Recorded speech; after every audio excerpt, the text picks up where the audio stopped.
Cool. Okay, thanks very much, everyone. If you could just bear with me a second, this kind of helps me get over my nerves.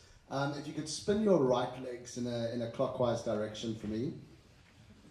And while you're doing that, keep your leg moving in a clockwise direction. With your right hand, draw the number 6. Is it 6? Yeah. Okay, what happened to your legs? Hopefully they all change direction. So sometimes to change direction, all you have to actually do is act. So it's something to think about. So yeah, I think 8 years ago, my brother and I were absolutely broke and pretty much broken. Our third startup had fallen on its ass, and we were struggling. But when you really fail and you lose everything, you get a whole lot of humility. You prove to yourself that you're pretty resilient, but also you really start to think about what's important to you. And when we started Zoona, we really had some key ideas of what mattered to us. We had a firm belief in entrepreneurship. We had a firm belief in technology, and we also were absolutely committed to deliver stuff that people would pay for. So I think in America, you can raise a lot of money on an idea. In Africa, you raise money on traction and teams. You have to prove you can do something, and while you're proving something, revenue covers all sins. So we really were focused on building a business that would deliver revenue. We were also committed to work with awesome people and partners that were aligned with us. I think as you scale and as you grow, getting partners that believe in your vision, believe in your mission is critical. We were also totally convinced that in today's world, David can beat Goliath. So, we've taken on some of the biggest brands in Africa, MTN, Airtel, M-Pesa. And in today's world, if you're agile, if you're smart, if you listen to your customer, you really can take on the big people. When they really start to compete with you, then it gets a bit tougher. But then you've got to innovate and be proactive. We also were very committed to having impact. So we committed to financially improve the lives of 1 billion people on this planet and to create 1 million jobs. So those are huge goals, and we state them publicly wherever we go for 2 reasons. And the first one is literally you can never be complacent. So as soon as you think you're successful, like one day chicken, next day feathers, you're gone. So it's to show us that no matter where we are, we haven't gone far enough, and there's always so much more to do. And it's also weird to remind us where we are today. So today I think we have 2 million customers. We've created 5,000 jobs. We've transacted over $1.3 billion. We transact over $60 million a month. But those numbers are extremely small in terms of where we want to go to. So I just think having that big picture vision and having that sort of constant ambition that there's more to do is important. So in terms of changing the world, I think purpose is everything. Looking forward by 2050, if you look at the youth urbanization rates that will be in Africa and South Africa included, unless things change, there's going to be massive, massive, massive unemployment. So I think I totally agree with you. It's not going to be solved by government. It's certainly not going to be solved by NGOs in Washington. It's going to be solved by entrepreneurs here in Africa. And I think it's critical that we all embrace that. And it's something that's held very true to us. We launched Zoona to empower young entrepreneurs and to provide financial services for people. 80% of the populations in the countries we work in, Zambia, Mozambique, Malawi, are excluded from financial services and don't have a chance of a job. And it's really just about how do we, as I flip the page, how do we go about building this entrepreneurial engine to sort of give youth an opportunity. And I stress the word opportunity, not dependency, because if you talk about changing the world, we've empowered some incredible entrepreneurs.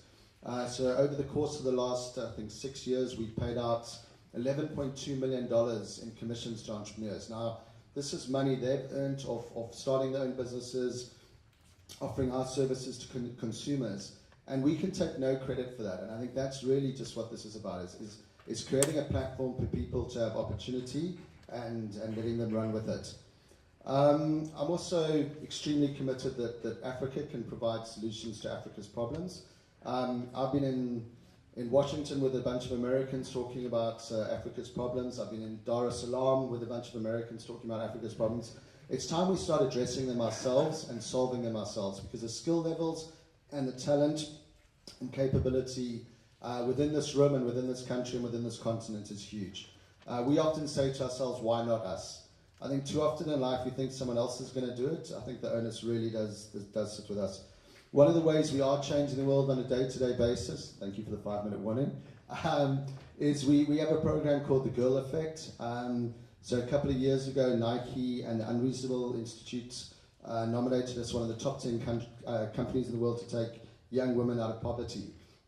And we've seen a tremendous change in young women's lives when they're given the opportunity to have a job, to have employment, to grow revenue. Often in families, if families are under financial pressure, the son goes to school, the daughter doesn't.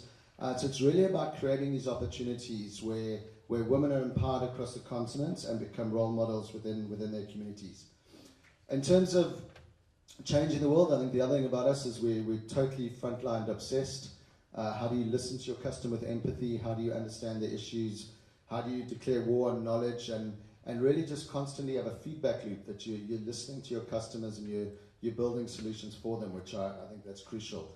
We have a saying in our company that knowledge is bad and learning is good. So how do you just constantly challenge yourself not to come to anything with assumptions? And the same goes for all our new products. Like we've evolved now into credit, into savings, and into a mobile wallet. So it's just constantly just trying to understand what people's pain points are and then try and be 10 times better than everyone else. Another way we look to change the world is, I think, often people ask us, are we in competition with another business? We have a philosophy that we're in competition with every single other company. And our reason for that is all of us are after the same thing, and the most scarce resource is unbelievable talent. So, we're very fortunate at Zoona to have some incredibly capable people. Also, 4 years ago, as a group of 4 pale males who started the business, we made a commitment that within 5 years, 50% of our executive team and 50% of our leadership team would be non-white and female. On the female side, we've achieved that, and on the race side, we're at 40%. But what that means is conscientiously, 86% of all executives we've hired are women, new executives, and 60% are non-white. On top of that, on our compensation, 55% of our top 10% earners at Zoona are women, and 50% in the top 20% are women. So it's really just understanding that when you go down a diversity journey, and I think diversity does change things, is if you have one voice, it's window dressing. If you have 2, it's the start of a conversation. When you have 3, you really get strength in diversity. Your assumptions are challenged, your thinking is so much more nuanced. So that ability to embrace that journey of diversification and seeing diversity as nothing more than just strength and being a wiser, smarter team is important. And literally there. I think the other thing for us is, in terms of changing the world, is we're brutally honest with ourselves. I think, even standing up here tonight and being recognized in this way, it's nice, but it's also very challenging, because I think you've got to be very careful that you don't believe the external hype. Like tomorrow, we used to got a whole bunch of business problems to go and solve.